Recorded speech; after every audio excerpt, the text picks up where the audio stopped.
آج انشاءاللہ سورہ نحل سے چند موضوعات پر بات ہوگی، جن میں سے سب سے اہم حصہ ہوگا صبر اور شکر۔ صبر اور شکر، صبر کہتے ہیں رکنا، چاہے شکوے شکایت سے رکنا، اپنی تکلیف کے اظہار سے رکنا، کسی بھی چیز سے خود کو روک لینا، اسے کہا جاتا ہے صبر۔ صبر کی عموماً محدثین نے اور فقہاء نے تین قسمیں بیان کی ہیں۔ ایک صبر جو تقدیر میں ناموافق چیزیں آئیں اس موقع پر صبر کرنا، ناموافق جو آپ چاہتے ہیں وہ نہ ہو، یا جس چیز سے بچنا چاہ رہے ہیں وہی ہو، تو اس موقع پر صبر۔ تو صبر جو آپ کے ناموافق حالات ہوں اس موقع پر۔ دوسری چیز ہے صبر معصیت یا نافرمانیوں سے رکنا، یہ بھی ایک صبر کی قسم ہے۔ اور تیسری صورت یا تیسری قسم آتی ہے کہ جب آپ نیکی کے کچھ کام کرتے ہیں اور آنے والی پریشانیاں ہیں اس موقع پر صبر کرنا۔ یہ تین صورتیں ہیں صبر کی۔ تینوں صورتوں میں سے چاہے جو بھی شکل ہو آپ کی، صبر کی حقیقت اپنی جگہ پر موجود ہے۔ صبر کا مرحلہ ایسا نہیں ہے کہ جتنے شکوے ہوں، جتنے شکایت ہوں، جتنی بھڑاس ہو اندر کے اندر پورے نکال لیں اور اس کے بعد پھر کہیں اب کیا ہی کر سکتے ہیں، صبر کر لیتے ہیں۔ نبی علیہ الصلوۃ والسلام فرماتے انما الصبر عند الصدمۃ الاولى، جب پریشانی آئی تھی اسی موقع پر آپ کو کرنا چاہیے تھا انا للہ و انا الیہ راجعون۔ ہم لوگ یہ دعا صرف ایک موقع پر پڑھتے ہیں، جب کسی کے یہاں میت ہو جائے۔ حالانکہ اللہ تعالیٰ کہتا ہے کہ کوئی بھی مصیبت ہو، حتیٰ کہ ٹھوکر لگے، چوٹ لگے، آپ کہیں پر وہ چیز آپ کے سامنے آ جائے جو نہیں چاہتے ہیں آپ، یا جو چیز آپ چاہ رہے ہیں وہ مس ہو جائے، ہر اس موقع پر جو آزمائش کے طور پر آپ کے پاس آئے تو اس موقع پر یہ دعا کہنی چاہیے انا للہ و انا الیہ راجعون۔ مفہوم ہے اس کا کہ اللہ ہم تمہارے ہیں، انا للہ و انا الیہ راجعون، اور اللہ تیرے ہی طرف ہم لوٹ کر کے جانے والے، یہ چیز ملے نہ ملے اللہ تیرے ہی ساتھ ہے۔ تو یہ ہے صبر کہ جب ہو تبھی، ایسا نہیں کہ پوری بھڑاس نکال لینے کے بعد ہو۔ نبی اسلام کہتے ہیں کہ انما الصبر عند الصدمۃ الاولى، جب پہلی چوٹ لگی تھی، جب پہلا آپ کے سامنے وہ ناموافق حالت آئی تھی آپ کی، تب اسی موقع پر آپ کو یہ صبر کا پہلو اختیار کرنا چاہیے۔ اس کے بعد اگر جتنی تکلیفیں ہیں پورے اظہار کر لیے، جتنے اللہ تعالیٰ کو کوسنے تھے کوس دیا آپ نے، جو سامنے والے تھے جھگڑا کرنے تھے پورے جھگڑا کر لیے، اس کے بعد کہتے ہیں صبر، الٹے آپ کو نقصان ہوگا۔ ابھی تک جو فائدہ ہونے والا تھا یا صبر کے فوائد آپ کو ملنے والے تھے، اب آپ کے اوپر اس کا ریئیکشن ہوگا، چونکہ آپ حد پار کر چکے ہیں۔ آپ نے اپنے زبان سے، اپنے باڈی لینگویج سے، یا اسی طرح سے اپنے حرکتوں سے یہ ثابت کر دیا کہ اللہ ہم تیرے فیصلے پر راضی نہیں ہیں، جو کہ ایمان کا حصہ تھا۔ کل بات آئی تھی قضاء و قدر پر کہ تقدیر پر ایمان، آپ نے تقدیر پر اللہ تعالیٰ کے لیے سوال یا اس کے شکایت کر چکے ہیں، اب آپ کے لیے بھگتنے کا مرحلہ۔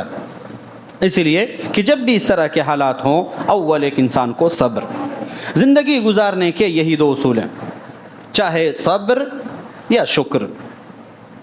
کوئی چیز جو آپ چاہ رہے ہیں آپ کو مل جائے، اس موقع پر اللہ کا شکر ہونا چاہیے، اور اگر نہ ملے تو اس موقع پر صبر کرنا چاہیے۔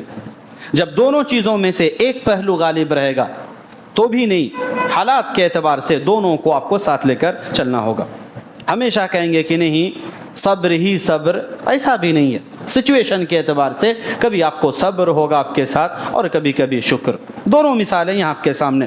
کئی نعمتیں اللہ تعالیٰ نے ذکر کیے، کئی نعمتیں جانوروں سے متعلق ذکر کیا شروع ہی میں سورہ نحل کے، کہ اللہ تعالیٰ تمہارے لیے جانوروں کو پیدا کیا اللہ نے، جس سے تم فائدہ اٹھاتے ہو، نقل و حمل کے لیے ایک جگہ سے دوسری جگہ سامان کو لے جانے کے لیے، لانے کے لیے تم لوگ ان کا استعمال کرتے ہو، سواریوں کے لیے ان کا استعمال کرتے ہو، کھانے پینے کے لیے تم ان کا استعمال کرتے ہو۔ یہ ساری نعمتیں ذکر کیا، اور اس کے بعد اللہ تعالیٰ نے دراصل اشارہ کیا کہ ان نعمتوں پر اللہ کا شکر ہونا چاہیے، ان نعمتوں پر اللہ کا شکر ہونا چاہیے۔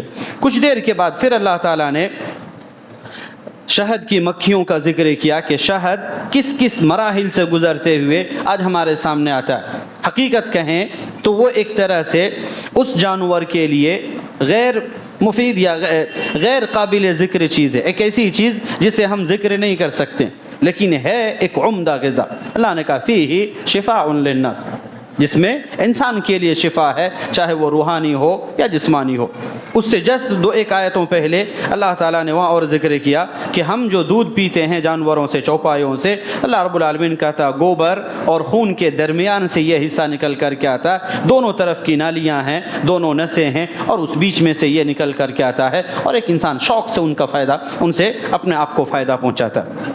تو یہ ساری نعمتیں اللہ تعالیٰ نے کہا کہ تمہیں شکر کرنا چاہیے. جو چیز اللہ تعالیٰ کی طرف سے ملے اس پر اللہ کا شکر ہو. جب شکر کریں گے تو جو نعمت آپ کے پاس ہے اور اللہ تعالیٰ اضافہ کر کے دے گا. اللہ نے فرمایا لئن شکرتم لازیدنکم، جو نعمت ہے اللہ تعالیٰ کہتا ہے کہ اگر شکر گزاری کریں گے اللہ تعالیٰ آپ کو اضافہ کر کے دے گا. اضافہ چاہے وہ حقیقی یا پھر معنوی، اضافہ چاہے حقیقی دکھے آپ کو کہ ابھی 1 لیٹر تھا 1.5 لیٹر ہو گیا، اور اضافہ ایک معنوی، اس کے اندر اللہ تعالیٰ وہ فائدہ رکھ دے گا جو 1.5 لیٹر یا 2 لیٹر یا اور بھی زیادہ دیگر چیزوں سے آپ کو حاصل ہوتا ہے. تو اضافہ یا اس کا فائدہ چاہے وہ حقیقی طور پر دکھے یا پھر معنوی طور پر، اللہ تعالیٰ کہتا ہے کہ لازیدنکم، وہ زیادتی میں تمہیں دوں گا. ایک انسان کے پاس طاقت آتی ہے، اس موقع پر بھی اللہ کا شکر ہونا چاہیے، گھمنڈ نہیں، اللہ کا شکر ہونا چاہیے کہ الحمدللہ اللہ تعالیٰ نے نوازا ہے. اللہ تعالیٰ کہتا ہے کہ اور زیادہ کریں گے. اب ایسا نہیں کہ ایک جسم ہے 2 جسم ہو، معنوی طور پر اللہ تعالیٰ اس کے اندر سکون دے گا، یا جس چیز کی اسے ضرورت ہوگی اس موقع پر اللہ تعالیٰ اس کے لیے وہ صلاحیت پیدا کرے گا. اب اس کے زیادتی کے لیے بہت ساری صورتیں. اللہ تعالیٰ کا وعدہ ہے یقیناً کہ جو انسان سب شکر کرے گا اللہ تعالیٰ اس کو اور بڑھا کر کے پیش کرے گا. لیکن جو انسان ناشکری کرے گا، شکر کے ساتھ ناشکری، کبھی کبھی عبادتیں انجام دینا بھی شکر ہے. عبادت کبھی انشاءاللہ پھر تفصیل آئے گی، لیکن یہاں فی الحال اضافہ سمجھ لیں کہ عبادت کرنا یہ بھی اللہ تعالیٰ کا شکر ہے. ظاہر سی بات ہے، ہم دیکھ رہے ہیں کہ عبادت صرف نماز پڑھنا تو نہیں ہو سکتا. کچھ چیز کھانا کھاتے ہیں آپ، ہمارے چھوٹے چھوٹے بچوں کو ماشاءاللہ یاد ہوگی دعا، کھانا کھاتے ہیں اس موقع پر اللہ کا شکر ہونا چاہیے. آپ کا نوالا اندر جا رہا ہے حلق کے نیچے، اس پر اللہ کا شکر ہونا چاہیے. بیچ میں اگر اٹک جائے، نہ آپ کچھ کر سکتے ہیں نہ دنیا کی کوئی طاقت. یہ نیچے جا رہا ہے، سانس لے رہا آکسیجن، اس پر بھی اللہ کا شکر ہونا چاہیے.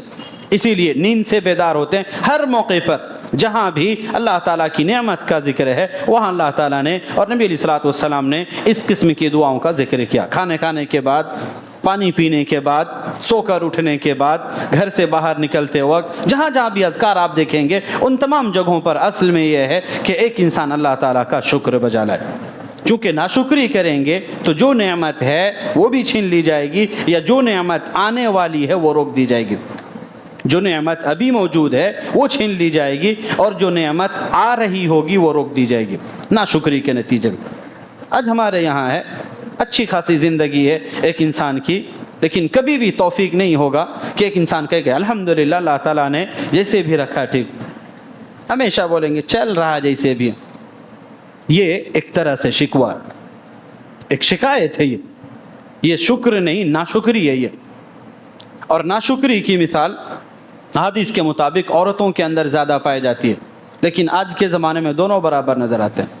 ہائی ہائی والی دنیا، الہاکم التکاثر حتی زرتم المقابر. ایک انسان کا پیٹ اسی وقت بھرے گا جب وہ 2 گز مٹی کے نیچے دبے گا، تب جا کر کے ایک انسان کو ہوش ٹھکانے آئے گا. تب کہے گا کاش پہلے ہی تھوڑا سا شکر کر لیا ہوتا اور یہ بے صبری والی زندگی نہیں گزارتا جو آج ہمارے ساتھ ہو رہی ہے. اللہ تعالیٰ کہتا ہے کہ آج آپ کے پاس موقع ہے. شکر پر اللہ اضافہ کرے گا اور ناشکری پر جو ہے وہ بھی چلا جائے گا. ایک مثال یہاں اللہ نے ذکر کیا، سورہ نحل آیت نمبر 112، وَضَرَبَ اللَّهُ مَثَلًا قَرْيَةً. ایک بستی والے کی مثال اللہ تعالیٰ بیان کرتا ہے، کانت آمنہ، جو مطمئن تھی، پرسکون زندگی تھی، وہاں کسی قسم کا کوئی خوف، کوئی پریشانی نہیں، بالکل ٹینشن فری زندگی. مطمئنۃ، پورا اطمینان تھا اس ماحول کے اندر. یأتیہا رزقہا، اس کا رزق اہل بستی کا، جو بستی میں رہ رہے تھے گاؤں میں، اس کے پاس، تمام لوگوں کے پاس ان کا رزق آتا تھا رغدن، بے حساب، جن کی ان کو ضرورت بھی تھی.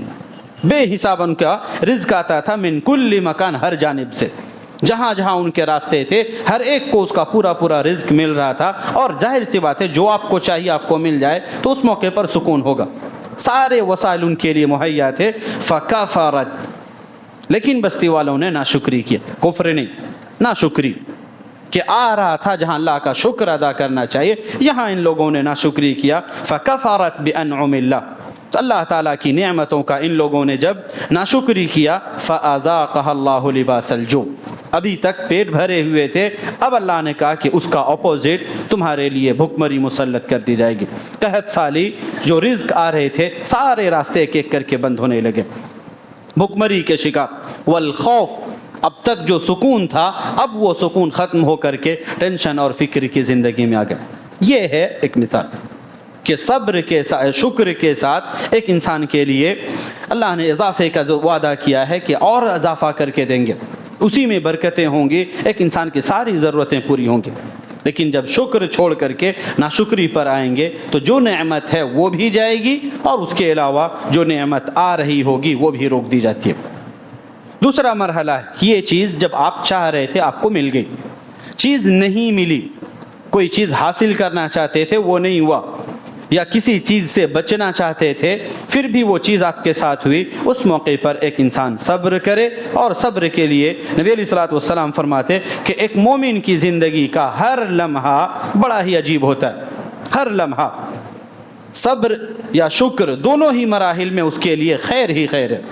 صبر کرتا ہے تب بھی اللہ اس کے بدلے میں اجر دیتا ہے. فرمایا انما یوفی الصابرون اجرهم بغیر حساب، بلا حساب اس انسان کو اللہ تعالیٰ اجر دیتا ہے جو صبر کرتا ہے. تو صبر کرے تب بھی اجر، شکر کرے تب بھی اجر. اسی وجہ سے ایک مومن کا ہر معاملہ ہر ناحیے سے بڑا ہی عجیب ہے، اور ہر ایک کے ہر لمحے میں اس کے لیے خیر ہی خیر ہے. تو یہ صبر اور شکر، ہماری زندگی میں بہت ساری چیزیں آتی ہیں اسے، ان موقع پر ہماری ضرورت ہوگی، ہمارے لیے سوچنے کا لمحہ ہوگا کہ ہم ان مواقع پر جہاں شکر کی ضرورت ہے وہاں شکر اختیار کریں، اور جہاں صبر کی ضرورت ہے وہاں صبر اختیار کریں. یقیناً ایک انسان ٹینشن فری زندگی رہے گا. اللہ کے لیے ہمیشہ ایک انسان اللہ کے ساتھ حسن ظن رکھے گا اور اس کے لیے بہتری کی امید رکھے گا. اور جو آنے والے ایام پریشانیوں کے دکھتے ہیں یہ پریشانیاں دھیرے دھیرے ایک ایک کر کے ختم ہو جائیں گی، چونکہ اطمینان رہے گا کہ اللہ تعالیٰ ہے وہ میرے لیے کافی ہے. اور اس پر کل بات ہوئی کہ اللہ تعالیٰ جب ذمہ لے چکا ہے کہ آپ صبر کریں گے تو اس کا بدلہ یہاں بھی ہو سکتا ہے اور آخرت میں بھی. یہاں مل گیا تو ٹھیک الحمدللہ، اور نہیں تو وہاں تو ہے ہی. صبر کریں اور امید کے ساتھ. صبح سے شام تک ہم لوگ جو کھانے پینے سے رکتے ہیں، یا یہی قیام اللیل 1.5 گھنٹے کا ایک انسان جو برداشت کرتا ہے، ان تمام چیزوں میں دیکھیں گے تو ایک چیز ہے اللہ سے بدلے کی امید.